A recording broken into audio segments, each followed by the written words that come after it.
Hello, welcome to all of you in HPSC classes. आज का जो हमारा टॉपिक है 11th क्लास का वो है अकाउंटिंग प्रिंसिपल्स। ये है हमारे पास चैप्टर नंबर 3। हम अपनी जो रूटीन की लाइफ है उसमें जो है प्रिंसिपल्स वर्ड्स बहुत इस्तेमाल करते हैं। प्रिंसिपल्स क्या होते हैं? किसी भी चीज़ को चलाने के लिए जो भी रूल्स होते हैं, जो पॉलिसीज़ होती हैं या नॉर्म्स बने होते हैं जिसको हम फॉलो करते हैं, वो क्या होते हैं? Principles.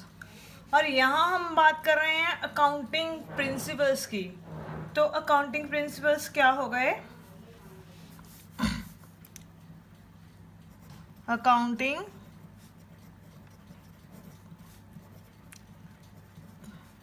Principles are norms or rules of accounting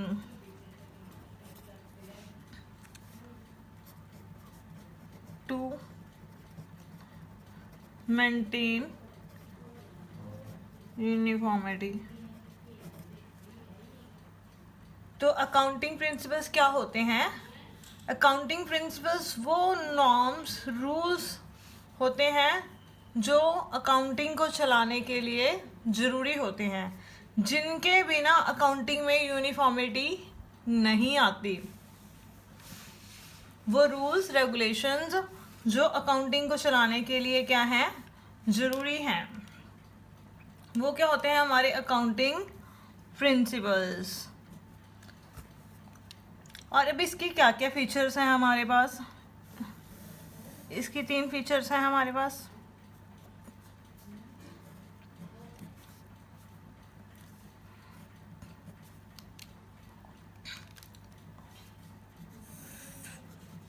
features of accounting principles.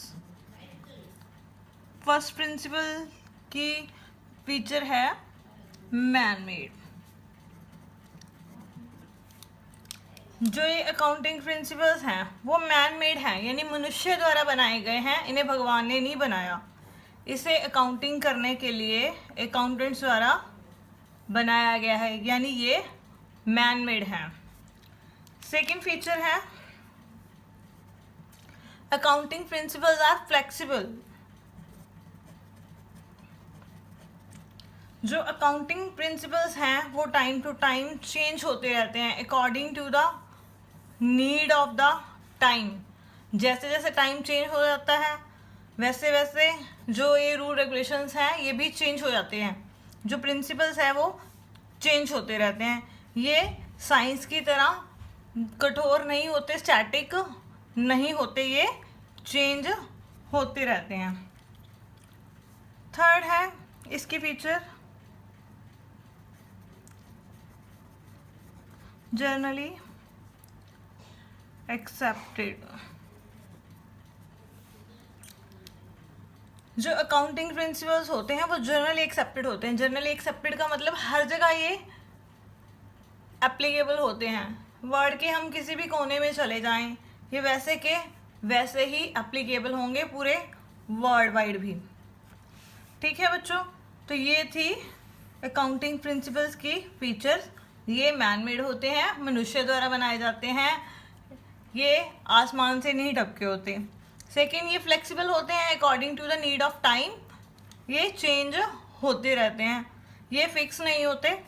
Third, generally accepted. इनको वर्ल्ड में जितने भी अकाउंटेंट्स हैं वो सभी इसको क्या करते हैं? फॉलो करते हैं।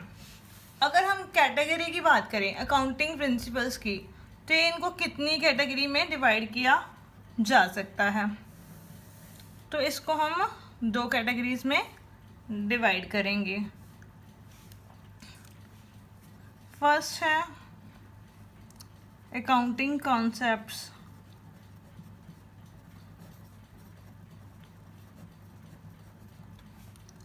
सेकंड है अकाउंटिंग कन्वेंशंस।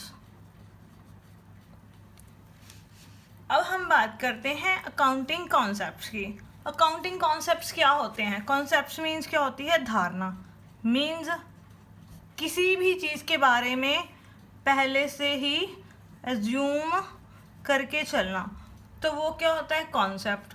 और हम यहाँ बात कर रहे हैं अकाउंटिंग कॉन्सेप्ट की, यानी जो हमारे अकाउंटेंट्स हैं कुछ चीज़ें वो पहले से ही क्या करके चलते हैं?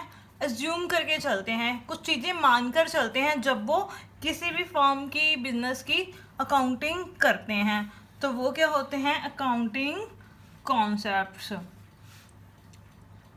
तो ये हो गए अकाउंटिंग कॉन्सेप्ट्स। उसके बाद आते हैं हम अकाउंटिंग कन्वेंशंस पे। कन्वेंशंस का क्या मीनिंग होता है? कन्वेंशन मीनिंग परंपरागत। परंपरागत मतलब जो पीछे से ही चला आ रहा है। कुछ चीज़ें होती हैं जो अकाउंटिंग की जो पहले से ही चल रही हैं अकाउंटिंग में, वो वैसे की वैसे आगे फॉलो की जाती हैं, तो वो क्या होती हैं? हमारी अकाउंटिंग कन्वेंशंस। इसके बाद अकाउंटिंग कॉन्सेप्ट जो होते हैं हमारे, उसको आगे फर्दर 2 कैटेगरीज में डिवाइड किया जा सकता है। फर्स्ट है फंडामेंटल अकाउंटिंग असम्पशंस।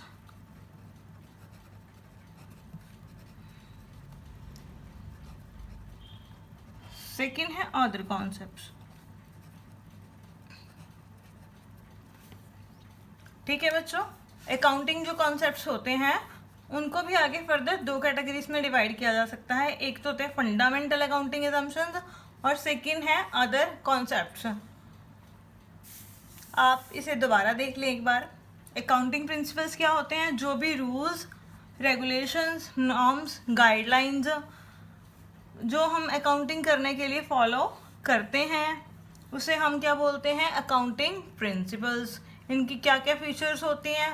फर्स्ट, जो अकाउंटिंग प्रिंसिपल्स होते हैं वो मैन मेड होते हैं, मनुष्य द्वारा बनाए जाते हैं अपनी अकाउंटिंग को अच्छे तरीके से करने के लिए। Second, flexible. जो ये प्रिंसिपल्स होते हैं फ्लेक्सिबल्स होते हैं, according to need of time ये चेंज होते रहते हैं। Third, generally accepted. ये जो प्रिंसिपल्स होते हैं पूरे वर्ल्ड वाइड मतलब एक्सेप्ट किए जाते हैं सभी अकाउंटेंट्स के द्वारा। उसके बाद इसकी जो टाइप्स हैं अकाउंटिंग प्रिंसिपल्स की, उसको हमने 2 कैटेगरीज में डिवाइड कर दिया। फर्स्ट है अकाउंटिंग कॉन्सेप्ट्स एंड सेकंड है अकाउंटिंग कन्वेंशन। अकाउंटिंग कॉन्सेप्ट्स क्या होते हैं? जो हम पहले से ही एज्यूम करके चलते हैं अकाउंटेंट्स जब वो किसी भी बिजनेस या फर्म की अकाउंटिंग करते हैं। और अकाउंटिंग कन्वेंशंस क्या होती हैं? जो पीछे से पहले से ही जो चली आ रही हैं अकाउंटिंग में जो चीज़ें, वो होती हैं अकाउंटिंग कन्वेंशंस। इसे हम क्या लिख सकते हैं? Outcomes of accounting traditions letter.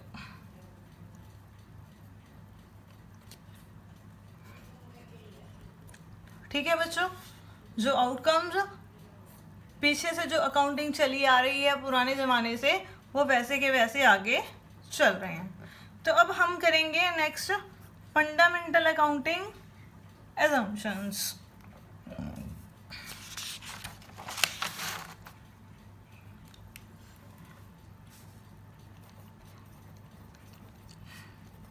Fundamental accounting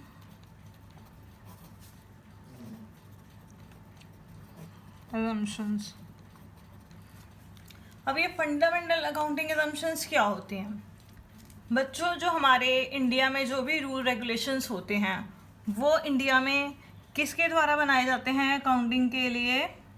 आपको पता होगा किसके द्वारा बनाए जाते हैं? Institute of chartered accountants of India द्वारा।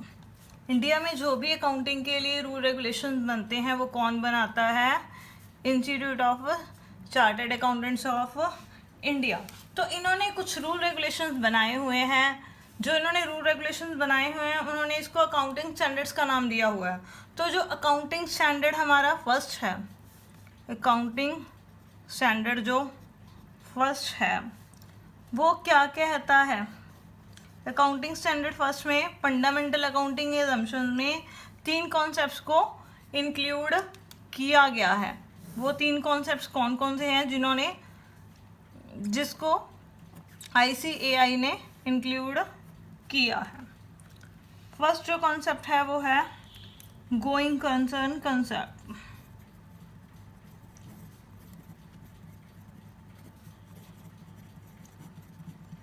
सेकंड है कंसिस्टेंसी कॉन्सेप्ट। थर्ड है एक्रूअल कॉन्सेप्ट। जो हमारा ICAI है इंडिया में, उसने अकाउंटिंग स्टैंडर्ड फर्स्ट में 3 कॉन्सेप्ट्स को ही जगह दी है। एक तो going concern concept, second consistency concept और एक्रूअल कंसेप्ट। ये जो है हमारे क्या हैं? Fundamental accounting assumptions. अगर आपको पेपर में अकाउंटिंग कॉन्सेप्ट्स के बारे में पूछा जाता है तो आपने सिर्फ फंडामेंटल अकाउंटिंग असम्पशंस को ही लेकर चलना है, क्योंकि एज पर रूल्स इसमें सिर्फ ये 3 ही इंक्लूड किए जाते हैं। जो अदर कॉन्सेप्ट्स हैं वो फंडामेंटल अकाउंटिंग असम्पशंस में नहीं आते या अकाउंटिंग कॉन्सेप्ट में लीगली इंक्लूड नहीं किए जाते। उन्होंने जो कंपल्शन की है फंडामेंटल अकाउंटिंग असम्पशंस में सिर्फ इन तीनों की है। First going concern concept, second consistency concept और थर्ड एक्रूअल कंसेप्ट। अब हम 1 बाय 1 सभी कंसेप्ट्स को पढ़ेंगे। हम आते हैं अब गोइंग कंसर्न कंसेप्ट पर। ये फर्स्ट फंडामेंटल अकाउंटिंग असम्पशंस है। गोइंग कंसर्न, गोइंग का क्या मीनिंग होता है? चलते रहना। और कंसर्न मीन्स होता है संबंधित। हम यहाँ अकाउंटिंग कर रहे हैं, तो अकाउंटिंग में जो हम सब कर रहे हैं वो किसके लिए कर रहे हैं? बिजनेस के लिए कर रहे हैं। जो अकाउंटिंग होती है वो बिजनेस से संबंधित होती है। तो कंसर्न में हमारे पास क्या आ गया? बिजनेस, या जिसे हम हिंदी में कह सकते हैं व्यवसाय। तो गोइंग कंसर्न कंसेप्ट का क्या मीनिंग हुआ बच्चों? कि हम ये मानकर चलते हैं कि जो व्यवसाय होगा वो लॉन्ग टाइम तक चलता ही रहेगा, वो नियर फ्यूचर में बंद नहीं होगा, वो चलता रहेगा। The business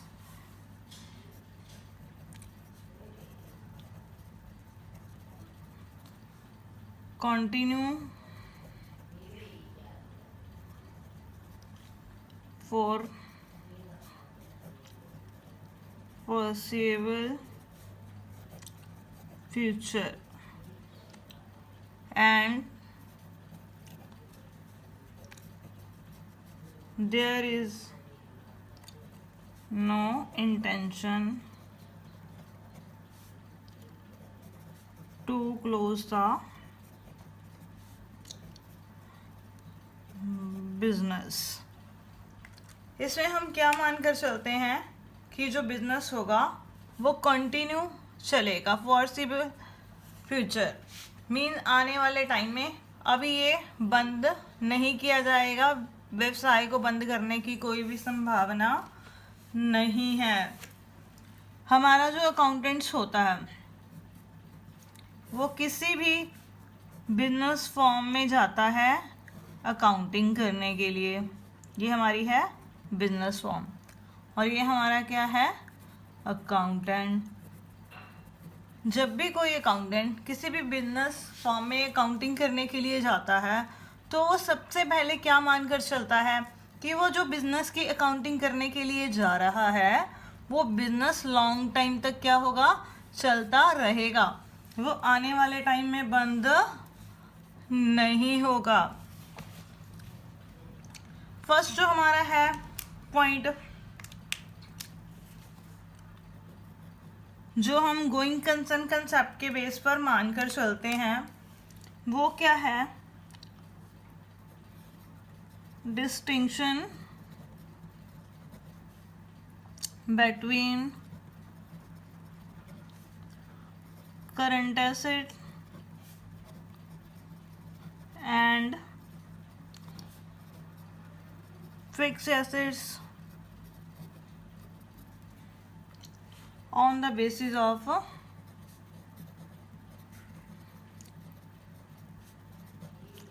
this concept। जो ये हमारा कंसेप्ट है गोइंग कंसर्न कंसेप्ट, ठीक है बच्चों। हमें पता है, अभी हमने सेकंड चैप्टर में पढ़ा था current assets and fix assets. Current assets कौन सी होती हैं, जिनको 1 साल के अंदर अंदर कैश में कन्वर्ट किया जा सकता है। और फिक्स्ड एसेट्स कौन सी होती हैं, ये नॉन करंट एसेट्स होती हैं जिनको कैश में कन्वर्ट करने के लिए 1 से ज़्यादा साल का टाइम लग जाता है। करंट एसेट्स जिनको 1 साल के भीतर भीतर कैश में कन्वर्ट किया जा सकता है।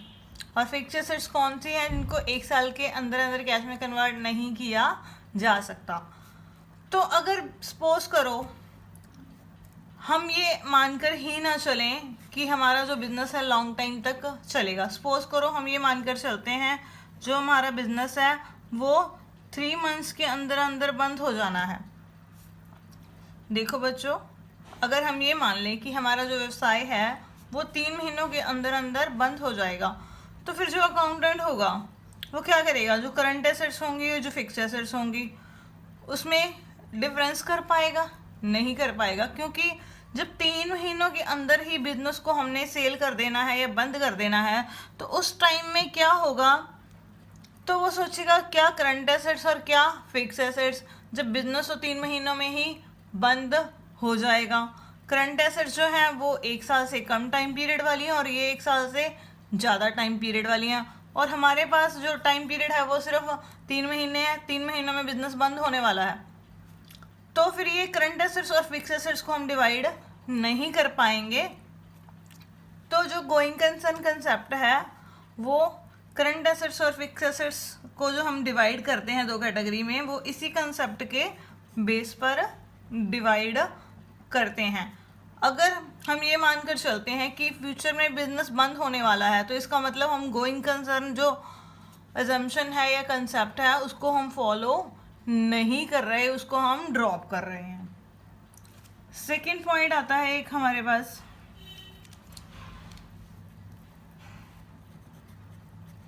Distinction between current liabilities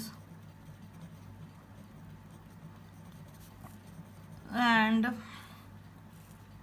non-current liabilities।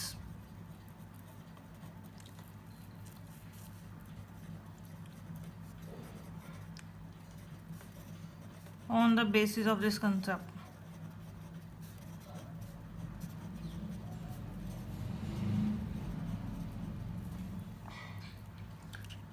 अब करंट लाइबिलिटीज कौन सी होती हैं, वही सेम जिनको हमने 1 साल से कम टाइम पीरियड के अंदर हमने पे करना होता है। और जो नॉन करंट लाइबिलिटीज होती हैं जो 1 साल से ज़्यादा का जिनका टाइम पीरियड होता है उसके बाद हमने उनको पे करना होता है। तो ये भी क्या हो गया, टाइम बेसिस पर हो गया। अगर हम ये मानकर चलें कि जो बिजनेस है 3 महीनों में बंद होने वाला है, तो हमें सारी लाइबिलिटीज ही क्या करनी पड़ेंगी, पे करनी पड़ेंगी। फिर तो कोई करंट लाइबिलिटी नहीं होगी हमारे पास और कोई नॉन करंट लाइबिलिटी नहीं होगी। तो जो करंट लाइबिलिटीज़ और नॉन करंट लाइबिलिटीज़ में हम डिफरेंस लेके आते हैं, इनको जो कैटेगरीज में डिवाइड किया जाता है वो भी इसी कंसेप्ट के बेस पर ही इनको डिवाइड किया जाता है। थर्ड है डिस्टिंक्शन between capital expenditure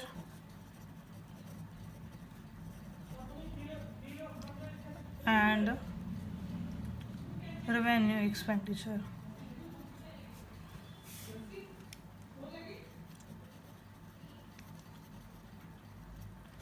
अब देखो बच्चों, अब ये हमारे पास क्या आ गए, कैपिटल एक्सपेंडिचर और रेवेन्यू एक्सपेंडिचर।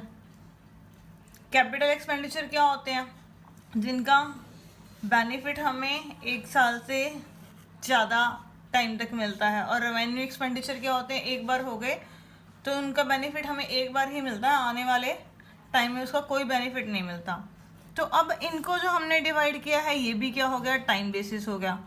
तो जो इनको हमने डिवाइड किया है कैपिटल एक्सपेंसेस और रेवेन्यू एक्सपेंडिचर टर्म में, तो ये भी किस कंसेप्ट के बेस पर किया है, गोइंग कंसर्न कंसेप्ट के बेस पे।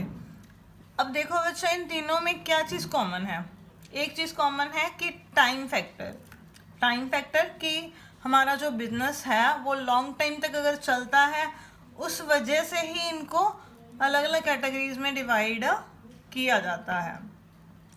हमारे जो डेटर्स होते हैं बिजनेस में, जो डेटर टर्म्स हमने बेसिक अकाउंटिंग टर्म्स वाले चैप्टर में पढ़ी थी, वो भी जो हम डिवाइड करते हैं डेटर्स में, तो वो भी किस कंसेप्ट के बेस पर डिवाइड किया जाता है, गोइंग कंसर्न कंसेप्ट के बेस पर।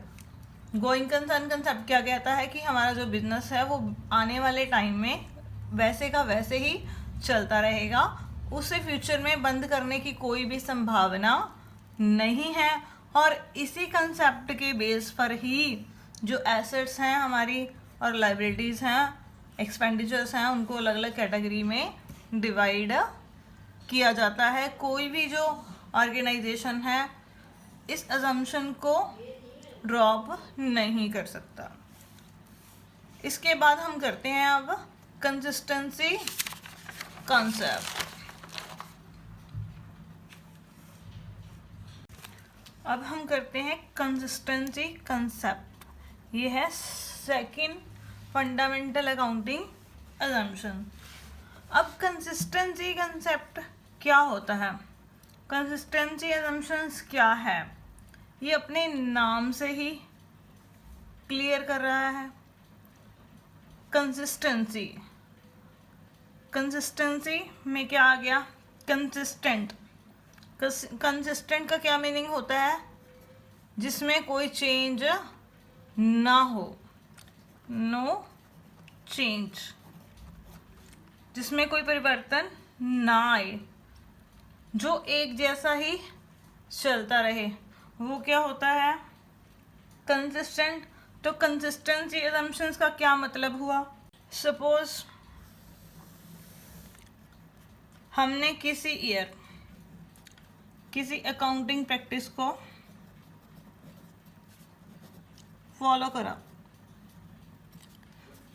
हमने किसी ईयर किसी एक अकाउंटिंग प्रैक्टिस को फॉलो करा, तो अब आने वाले टाइम में हम क्या मानकर चलते हैं कि इस साल जो अकाउंटिंग प्रैक्टिस हमने फॉलो की है, नेक्स्ट ईयर भी वही फॉलो होगी, दूसरे साल में, तीसरे साल में भी उसी अकाउंटिंग प्रैक्टिस को फॉलो करेंगे, और आने वाले कई सालों तक हम इसे फॉलो करते रहेंगे।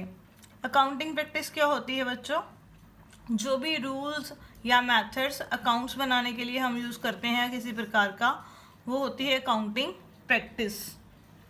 आप इस अजम्पशन के साथ अकाउंटिंग करते हैं, इस अजम्पशंस को बोलते हैं कंसिस्टेंसी। कंसिस्टेंसी का क्या मीनिंग हुआ इस हिसाब से, one accounting practices followed year after year। हमने एक बार जो अकाउंटिंग प्रैक्टिस फॉलो कर ली, हम आने वाले कई सालों तक उसे वैसे का वैसे फॉलो करते रहेंगे, उसमें कोई भी चेंज नहीं करेंगे। हम एक छोटा सा एग्जांपल लेते हैं, ये यहाँ पर ये सिर्फ अभी एक एग्जांपल है, आने वाले टाइम में नेक्स्ट चैप्टर्स आएंगे आगे हमारे पास, वहाँ हम इसे डिटेल में पढ़ेंगे। Methods of depreciation,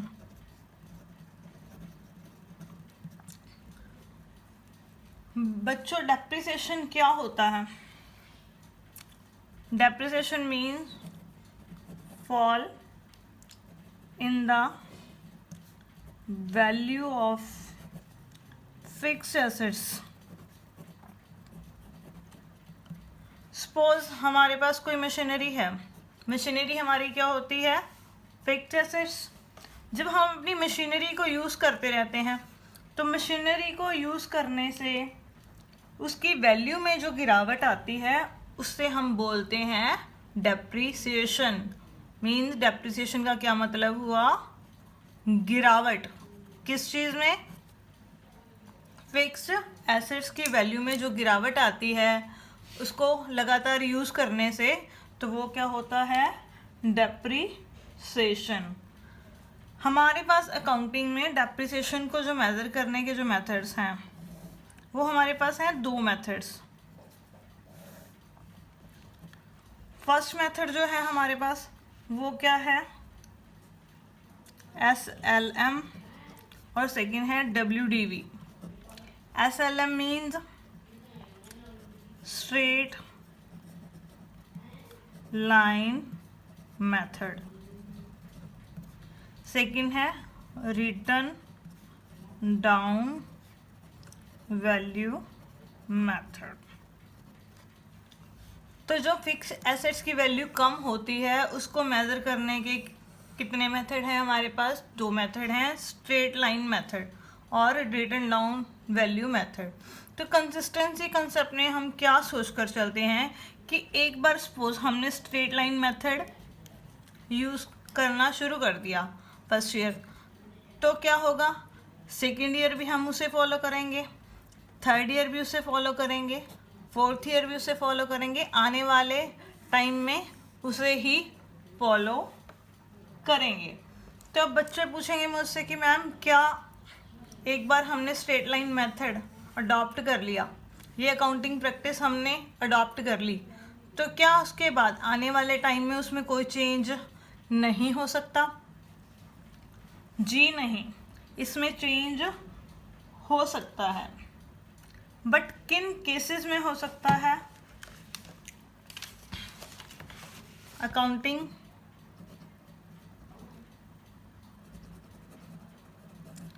practice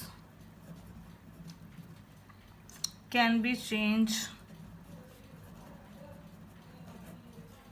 only. कब हो सकता है अकाउंटिंग प्रैक्टिस में चेंज? If law requires. अगर आपके कानून में ये लिखा हो, अगर आपका कानून कहे कि इसमें चेंज किया जा सकता है। ये है फर्स्ट पॉइंट। सेकंड, इफ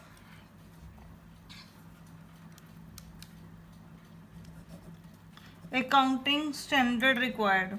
मैंने आपको इसी लेक्चर में पीछे बताया था कि हमारे जो अकाउंटिंग के जो लॉज हैं, कानून हैं, वो कौन बनाता है? Institute of chartered accountants of India.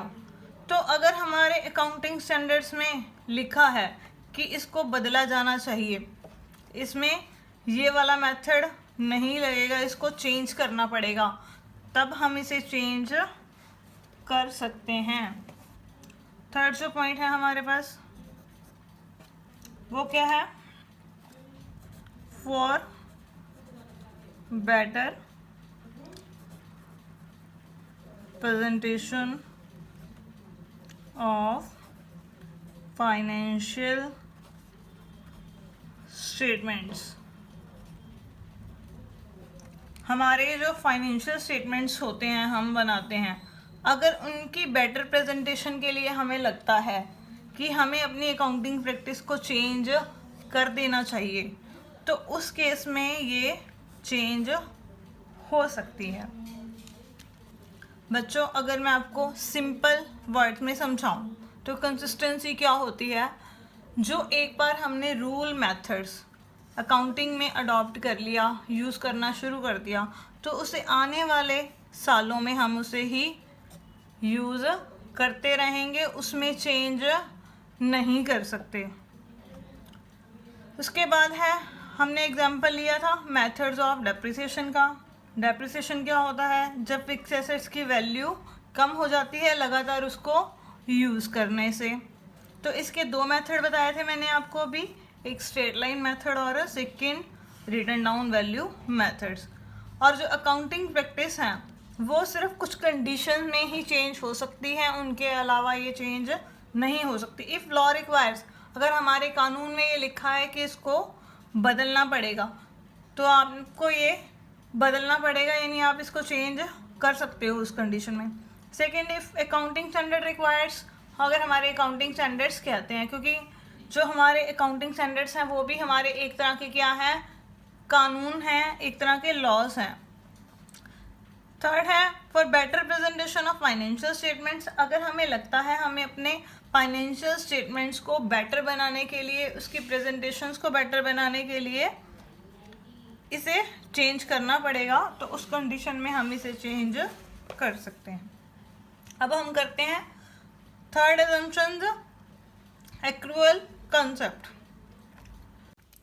हमारी third basic accounting fundamental assumption है एक्रूअल कॉन्सेप्ट। एक्रूअल कॉन्सेप्ट क्या कहता है? Transaction is recorded in book when it takes place, not when the settlement takes place। Accrual concept कहता है कि जो हमारी बुक्स में ट्रांजैक्शंस हैं वो तब रिकॉर्ड की जाती हैं जब ये एक्चुअल में होती हैं, ना कि तब रिकॉर्ड की जाती हैं जब इनकी सेटलमेंट होती है। मीन्स हमने ट्रांजैक्शंस को बुक्स में कब रिकॉर्ड करना है, ये कंसेप्ट उस चीज़ से रिलेटेड है। मैं आपको एक छोटे से एग्जांपल के माध्यम से समझाती हूँ। सपोज हमारा जो फाइनेंशियल ईयर है वो 1 अप्रैल 2018 को शुरू होता है। आपको ये पता होगा कि फाइनेंशियल ईयर क्या होता है।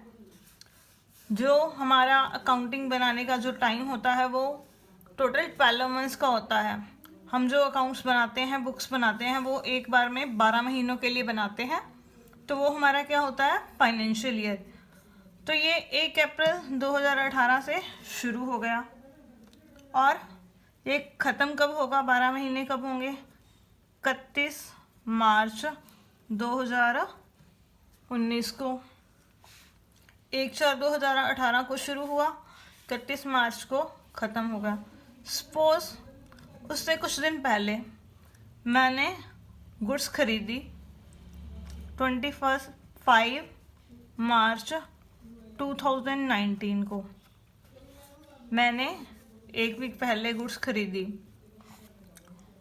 गुड्स परचेज करी, गुड्स परचेज रुपीज़ 1 लाख। किसे खरीदी? फ्रॉम मोहन। सपोज मैंने मोहन से 1 लाख रुपए की जो गुड्स हैं वो परचेज करी और उसकी जो सेटलमेंट है मोहन को, मैंने जो उसकी पेमेंट है मोहन को, वो नेक्स्ट अकाउंटिंग सेशन में मीन्स 2/4/2019 को मैंने उसकी क्या करी, पेमेंट कर दी। Payment of rupees 1 lakh made to Mohan. Suppose मैंने 25 मार्च 2019 को मोहन से 1 लाख रुपए की गुड्स खरीदी थी और उसकी जो पेमेंट है मैंने वो कब की है, 2 अप्रैल 2019 को। लेकिन हमारा जो ईयर है वो कब ख़त्म हो गया, 31 मार्च को। यहाँ पर मेरा क्या हो गया, ईयर एंड हो गया, मेरी अकाउंट्स की जो बुक्स थी वो क्लोज हो गई। तो अब मेरे पास क्वेश्चन क्या अराइज होता है, मेरे पास क्वेश्चन क्या अराइज होता है जब मेरा अकाउंटिंग सेशन क्लोज हो रहा है। एक तो हमारे पास क्वेश्चन अराइज होता है, जो ये मैंने गुड्स खरीदी थी 25 मार्च 2019 को, क्या मैं उसको बुक्स में 25 मार्च 2019 को ही बुक्स में रिकॉर्ड करूं? तो ये मेरी होगी बुक्स। तो क्या ये जो परचेज है कब रिकॉर्ड की जाए बुक्स में? 25 मार्च 2019 को, या इसकी जो रिकॉर्डिंग है वो मैं कब करूं? 2/4/2019 को, क्योंकि मैंने इसकी जो पेमेंट है वो कब करी है? 2/4/2019 को, यानी नेक्स्ट अकाउंटिंग सेशन में। और मैंने ट्रांजैक्शन खरीदी कब थी? 25/3/2019 को। अब हमारा जो एक्रूअल कॉन्सेप्ट है वो क्या कहता है कि transaction is recorded in a book when it take place. वो कहता है कि ट्रांजैक्शन बुक्स में तब रिकॉर्ड की जाएंगी जब वो हुई हैं। हुई कब है? 25 मार्च को। इट मीन जो हमारी ट्रांजैक्शन है वो बुक में कब रिकॉर्ड की जाएगी? 25 मार्च को। Not when the settlement take place. ये हमारे पास मैटर नहीं करता कि हमने उसकी सेटलमेंट कब की है, यानी वो 2/4/2019 को रिकॉर्ड नहीं की जाएंगी। कब की जाएंगी? 25 मार्च 2019 को। तो कहने का भाव ये है कि कोई भी ट्रांजैक्शन जब होती है तभी साथ के साथ वो बुक्स में रिकॉर्ड की जाती है। ये मैटर नहीं करता एक्रूअल कंसेप्ट में कि उसकी पेमेंट या उसकी जो सेटलमेंट है वो कब की गई है। जो ये पेमेंट के बेस पे जो कंसेप्ट होता है, हम पेमेंट्स के बेस पे जो कंसेप्ट के बेस पे जो चीज़ें नोट करते हैं, वो अकाउंटिंग बनाते हैं, वो कंसेप्ट होता है कैश बेसिस। हमारे ऑल ओवर वर्ल्ड में सारी दुनिया जो कैश बेसिस कंसेप्ट फॉलो नहीं करती। कौन सा कंसेप्ट फॉलो करती है? Accrual concept. अब दोबारा से देख लीजिए, एक्रूअल कॉन्सेप्ट क्या कहता है कि जो भी बुक्स में हमारी ट्रांजैक्शंस होती हैं वो जब होती हैं तब साथ के साथ रिकॉर्ड कर ली जाती हैं। ये इम्पॉर्टेंट है, बट उसकी पेमेंट कब की जाती है ये मैटर नहीं करता, चाहे वो इसी फाइनेंशियल अकाउंटिंग ईयर में की है या नेक्स्ट में की गई है। पेमेंट मैटर नहीं करती, ट्रांजैक्शन मैटर करती है। तो आज की इस वीडियो में हमने फंडामेंटल अकाउंटिंग एजम्पशंस और अकाउंटिंग प्रिंसिपल्स के बारे में सीख लिया। तो आज की जो हमारी क्लास है वो यहीं पर ओवर होती है। बाकी कॉन्सेप्ट्स हम अपनी नेक्स्ट क्लास में करेंगे।